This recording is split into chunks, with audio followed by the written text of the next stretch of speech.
Hi student. तो फिर से एक नए वीडियो के साथ आप सबका इस प्यारे से चैनल गुड नॉलेज पे स्वागत है। यदि आप अभी तक चैनल पर नए हैं तो चैनल को सब्सक्राइब करें और नोटिफिकेशन बेल आइकन को प्रेस करें। तो स्टूडेंट, आज की इस वीडियो में हम लोग संस्कृत क्लास 10th के संस्कृत का तीसरा लेसन का स्टडी करेंगे। तीसरा लेसन का जो शीर्षक है, टाइटल है, वो है अलस कथा। यानी इस चैप्टर में हम लोग अलस कथा के बारे में स्टडी करना है, यानी आलसियों की कथा। चलिए हम लोग पाठ के बारे में कुछ जानते हैं। अयम पाठ विद्यापतिकृतस्य कथा ग्रंथस्य पुरुष परिच्छेति नामकस्य अंश विशेषो वर्तते। यह जो पाठ है विद्यापति द्वारा लिखा गया पाठ है, जो कथा ग्रंथ के पुरुष परीक्षा नामक अंश विशेष से लिया गया है। तो यहाँ से दो इम्पोर्टेंट सवाल बनता है। यह पाठ यानी अलस कथा पाठ के राइटर कौन है? तो विद्यापति है। और यह कहाँ से लिया गया है? तो कथा ग्रंथ के पुरुष परीक्षा नामक अंश विशेष से। नेक्स्ट हम लोग देखते हैं, पुरुष परीक्षा सरल संस्कृत भाषायां कथा रूपेण विभिन्नानां मानवगुणानां महत्त्वं वर्णयति दोषाणां च निराकरणाय शिक्षां ददाति।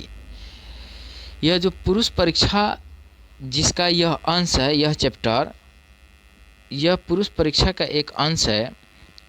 यह संस्कृत में सरल भाषा में कथा रूप में मानव के महत्व का वर्णन करती है, मानव के गुणों का महत्व का वर्णन करती है, और साथ साथ दोषों के दूर करने के उपाय भी बताती है, यानी शिक्षा भी देती है। नेक्स्ट देखिए, विद्यापति लोकप्रिय मैथिली कवि आसित। ये जो लाइन है काफ़ी टॉप लाइन है, इसको ध्यान से देखिएगा, काफ़ी इम्पोर्टेंट है। विद्यापति लोकप्रिय मैथिली कवि आसित, यानी विद्यापति जो थे लोकप्रिय मैथिली कवि आसित थे। तो यहाँ से ऑब्जेक्टिव एक बनता है कि विद्यापति कहाँ के लोकप्रिय कवि थे? तो मिथिला के। कहाँ के थे? मिथिला के। आगे चलिए, अपि च बहुनाम संस्कृत ग्रंथानां निर्माता अपि विद्यापतिरासीत् इति तस्य विशिष्टता संस्कृत विषये अपि प्रभुता अस्ति। अपि च बहुनाम, वे बहुत से संस्कृत ग्रंथों के निर्माता भी थे। विद्यापति इसी कारण से, इन्हीं विशेषताओं से संस्कृत में प्रभुता हासिल किए हुए हैं, यानी बड़ाई हासिल किए हुए हैं।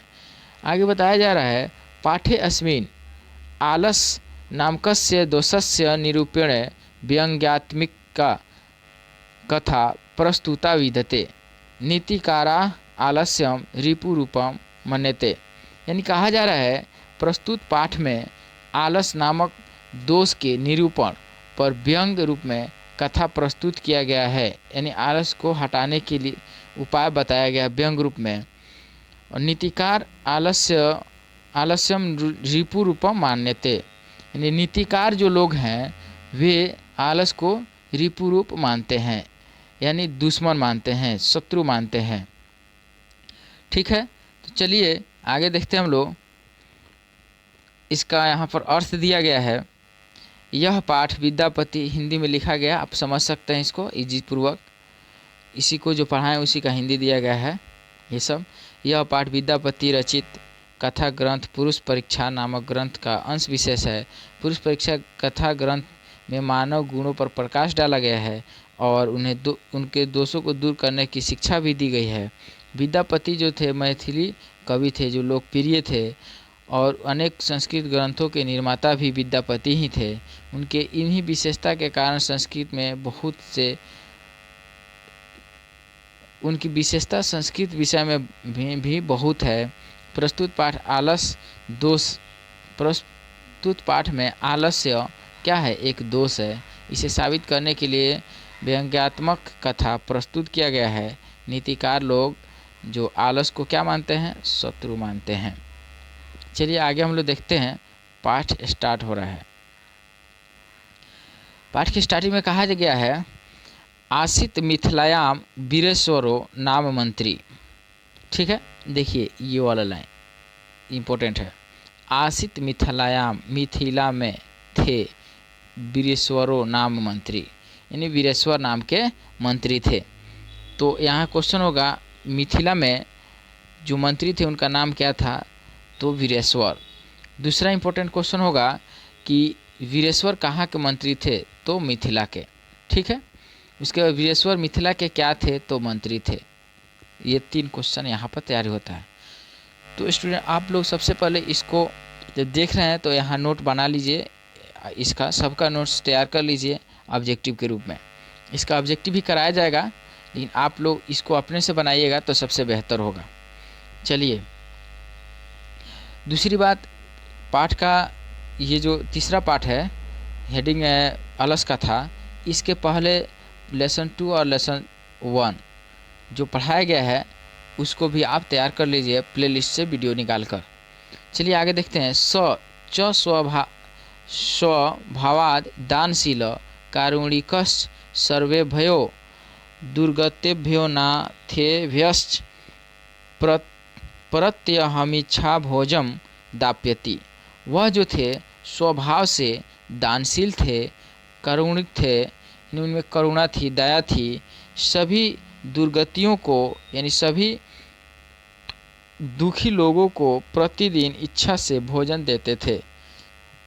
तन्मध्ये अलसेभ्यो भ्योपन वस्त्रे दाप्यति।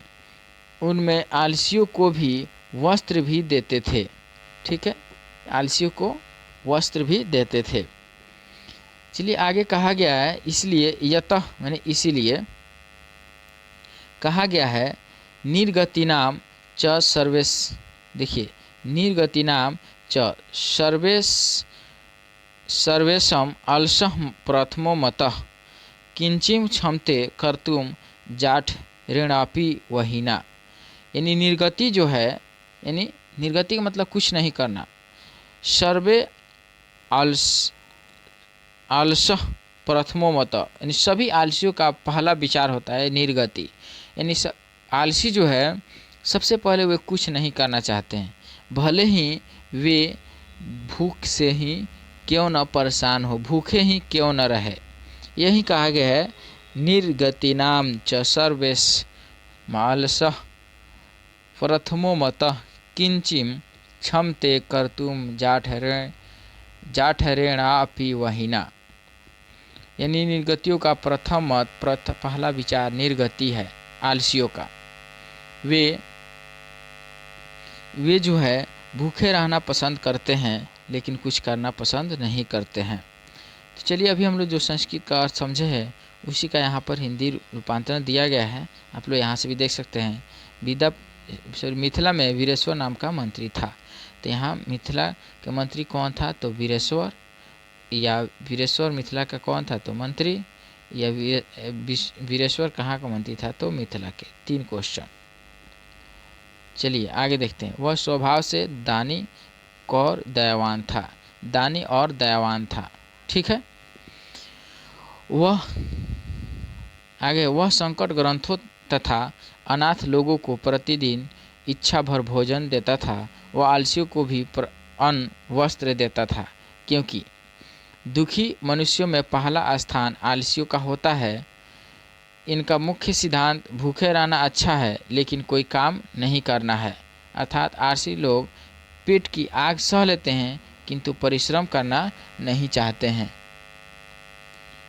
चलिए उसके बाद हम लोग देखते हैं, आगे दिया गया है ततो अलस पुरुषाणाम तत्रेष्टालाभम श्रुत्वा बहवस्तुंद परिमार्जास्त्र वर्तुलीभव यतः। यानी कहा जा रहा है ततो अलस पुरुषाणाम तत्र इष्टलाभम। उन सभी आलसी पुरुषों के लाभ को देखकर सुनकर बहुत से लोग बनावटी तुंद बनाकर, यानी बनावटी आलस के द्वारा चले गए। ठीक है, यानी जो अलसशाला था जहाँ पर आलसी रहते थे लोग, वहाँ पर बहुत सारे लोग बनावटी आलस करके बना करके चले गए। आगे कहा गया है स्थिति, ठीक है, स्थिति शौरकूला ही सर्वेषामपि सहते सजाति नाम सुखम दृष्टवा के न धावन्ति जानतव। यानी यहाँ कहा जा रहा है कि सुविधा को देखकर सभी लोग स्थिति शौकर्यमूला ही सर्वेषामपि संहते। यानी कहा गया है कि सुविधा स्थिति को देखकर या सुविधाजनक स्थिति को देखकर सभी लोग उधर ही जाना चाहते हैं। कौन अपने जाति को के सुख को देखकर उधर नहीं जाता है। यानी सभी के सभी लोग अपने सजातियों के सुख को देखकर एक उसी दिशा में दौड़ते हैं। यानी किसी क्षेत्र में किसी व्यक्ति को लाभ है तो अन्य व्यक्ति भी उधर ही जाते हैं। यहाँ भी उसी को समझाया गया है। उसके बाद हम लोग आगे देखते हैं, पश्चाद अलसनाम सुखम दृष्ट्वा धूर्ता अपि कृत्रिम आलस्यम दर्शयित्वा भोजनम गृह्णन्ति। पश्चात अलसनाम, उसके बाद आलसियों के सुख को देखकर धूर्त भी कृत्रिम आलस्य बना करके दर्शाने लगे और भोजन ग्रहण करने लगे। यानी कि कौन कृत्रिम आलस बनाने लगे तो धूर्त लोग, ठीक है, और क्या ग्रहण करने लगे तो भोजन ग्रहण करने लगे। यानी धूर्त लोग कृत्रिम आलस्य बनाकर क्या ग्रहण करने लगे तो भोजन ग्रहण करने लगे। आगे हम लोग देखते हैं, तदंतरम अलसशालायाम बहुद्रव्यम दृष्ट्वा तन्नियोगी पुरुषः परामृष्टम। उसके बाद में अलसशाला में अधिक द्रव्य को देखकर यानी अधिक खर्चा को देखकर तन्नियोगी जो पुरुष थे यानी राज के जो पुरुष थे वो परामर्श किए, सोच विचार किए। क्या सोच विचार करते हैं, देखिए आगे क्या हो रहा है। यदक्षम बुद्धया करुणया केवल अलसेभ्य स्वामी वस्तूनि दाप्यति कपटेना अलसा अपि गृह्णन्ति इत्यस्माकं प्रमाद। कहा जा रहा है कि केवल आलसियों के लिए करुणा और जो इनके स्वामी के बारे में कह रहे हैं, भले ही बुद्धिहीन है लेकिन क्या है, करुणा है, उनमें दया है। वे केवल आलसियों के लिए ही वस्तु देते हैं, लेकिन कपटी लोग भी यहाँ पर क्या कर रहे हैं, ग्रहण कर रहे हैं। यानी बनावटी लोग भी आलस बनाकर आकर भोजन ग्रहण कर रहे हैं। यह हम लोगों का क्या है, आलस है। ये कह रहे हैं ये हम लोगों का दोष है, हम लोगों का आलस है, ये लोग सोच रहे हैं। देखिए इत्यस्माकम प्रमाद, यानी कहा जा रहा है यह हम लोगों का आलस है, इसलिए हम लोगों को इस पर सोचना चाहिए। यदि भवति तद अलस पुरुषाणाम परीक्षा कुर्मः इति परामृश्य प्रसुप्तेषु अलसशालायां तन्नियोगी पुरुषा वहीनम दापित्वा निरूपयामाशु।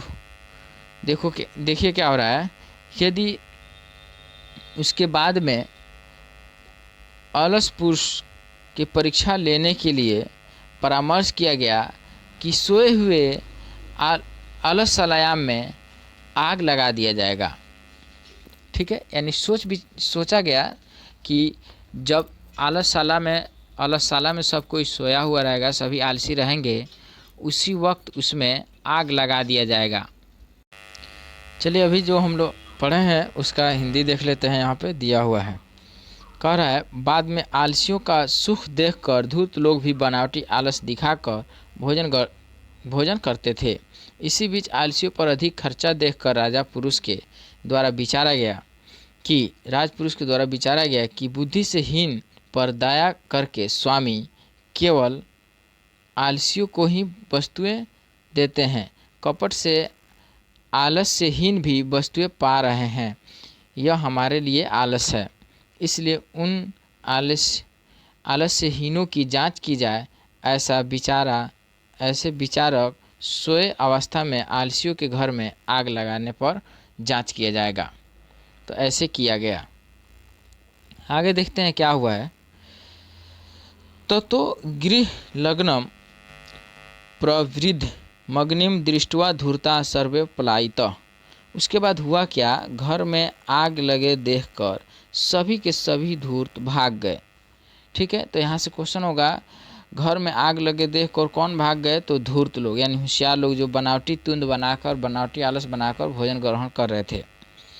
आगे है पश्चात पश्चात पश्चादिस दलसा अपि पलायित। बाद में कुछ आलसी भी भाग गए। ठीक है, यानी कुछ जो थोड़ा सा आलसी थे वो भी भाग गए। चत्वारः पुरुषास्तत्रैव सुप्ताः परस्परम परस्परम अल्पन्ति, यानी वहाँ 4 पुरुष अभी भी सोकर परस्पर वार्तालाप करते रहे। यानी सभी के सभी लोग धूर्त भाग गए, कुछ आलसी लोग भी भाग गए, लेकिन 4 पुरुष वहाँ पर सोए के सोए रह गए। जहाँ क्वेश्चन पूछ सकता है, घर में लगे आग को देखकर कितने लोग वहीं पर रह गए, तो 4 लोग, 4 पुरुष यानी 4 आलसी। आगे और बात करने लगे। आगे देखा जाता है अनेक एक ने, ठीक है, एक ने वस्त्रावृत मुखेनाप नोक्तम अहो कथयम कोलाहलम। एक ने कहा, यानी पहला कहा। ठीक है, पहला क्या बोला देखिए, वस्त्रावृत मुख नोक्तम, वस्त्र को मुख से हटाकर बोला, यानी सोया था वो बोला, अहो कथयम कोलाहलम, अरे कैसा शोरगुल है। तो यहाँ क्वेश्चन हो जाएगा कि पहला आलसी क्या बोला, बोला अरे यह कैसा शोरगुल है। अब द्वितीय मोक्तम, दूसरा ने क्या बोला देखिए, दूसरा कह रहा है तर्कयते, दूसरा तर्क देते हुए कह रहा है यदस्मिन् गृहे अग्नि लग्नो अस्ति, यानी वो तर्क दे रहा है, बता रहा है कि घर में क्या लगा हुआ है, आग लगा हुआ है। तो यहाँ दूसरा क्वेश्चन होगा कि दूसरा आलसी क्या बोला, तो बोला कि घर में आग लगा हुआ है। आगे है तृतीय मोक्तम, यानी तीसरा क्या बोला, को अपि तथा धार्मिको नास्ति नास्ति, यानी कह रहा है कोई भी धार्मिक नहीं है। क्या करने के लिए आगे हम लोग देखेंगे। तो इसका यहाँ पर देखिए फिर से अर्थ दिया गया है। कहा जा रहा है इसके बाद घर में लगे आग को बढ़ते देख करके जो सभी धूर्त थे लोग भाग गए। इसके बाद कुछ आलसी लोग भी भाग गए। 4 पुरुष वहीं के वहीं सोए रह गए और परस्पर बात करने लगे। एक ने कपड़े से मुख ढक कर बोला अरे हल्लक कैसा है। दूसरे ने कहा लगता है कि इस घर में आग लग गई है। तो तीसरा बोला कोई भी ऐसा धार्मिक नहीं है। ठीक है, आगे देखते हैं।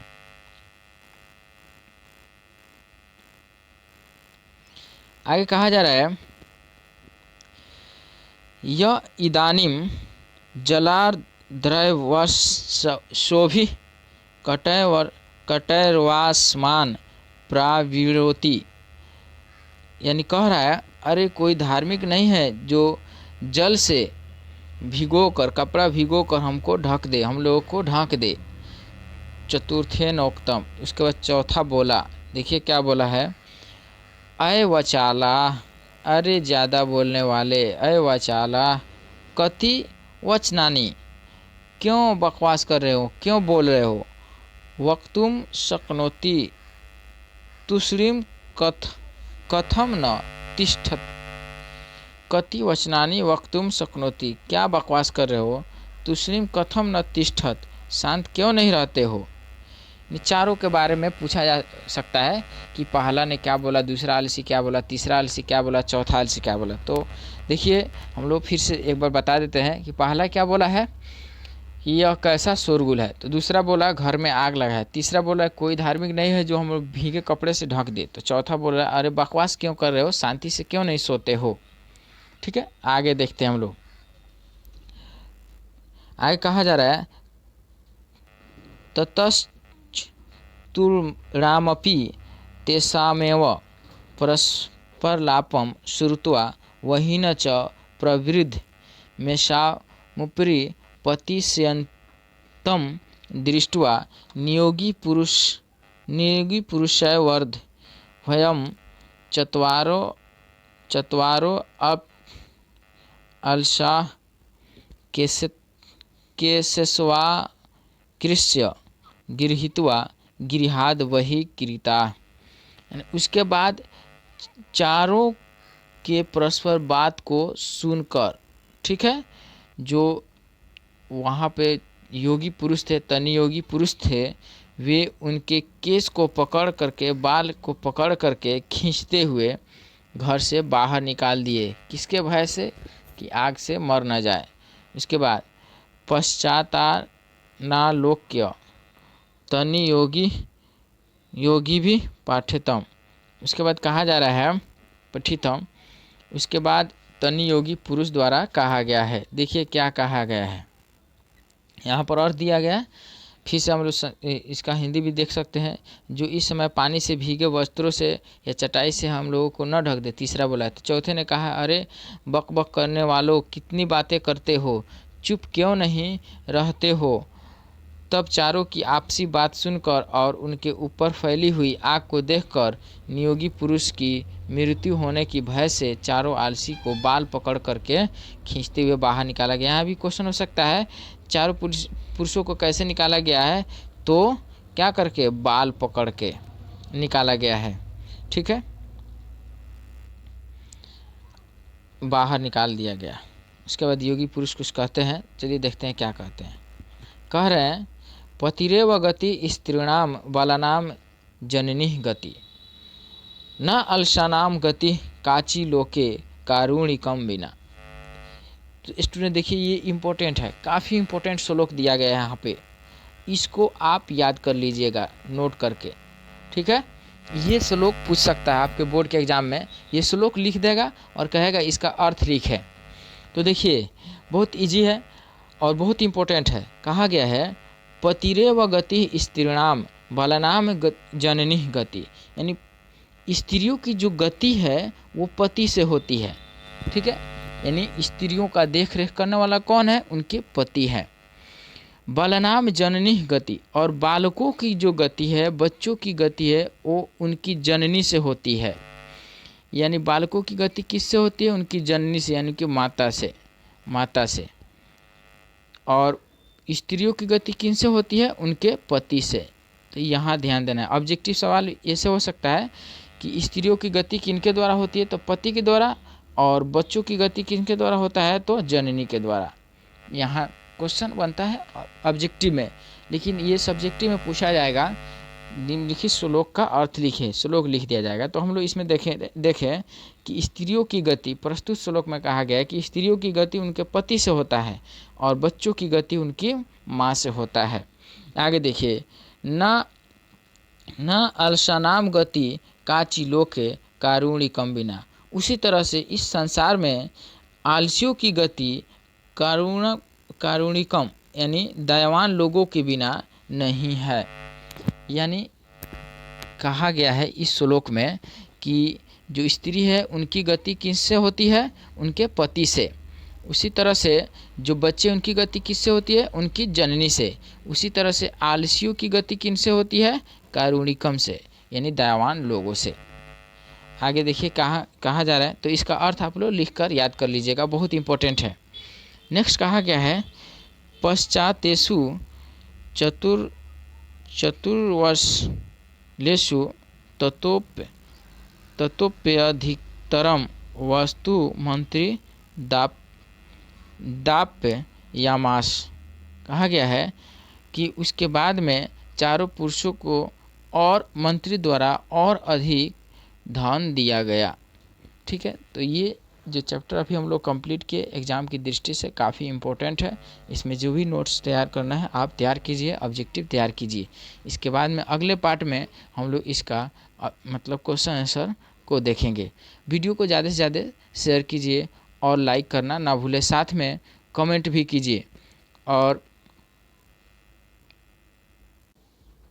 लास्ट में आपसे एक सवाल है, बताइए कि रामायण किस भाषा में लिखा गया है? रामायण जिसके राइटर कौन है? महर्षि वाल्मीकि। बताना है ये किस भाषा में लिखा गया है, कमेंट ज़रूर करें।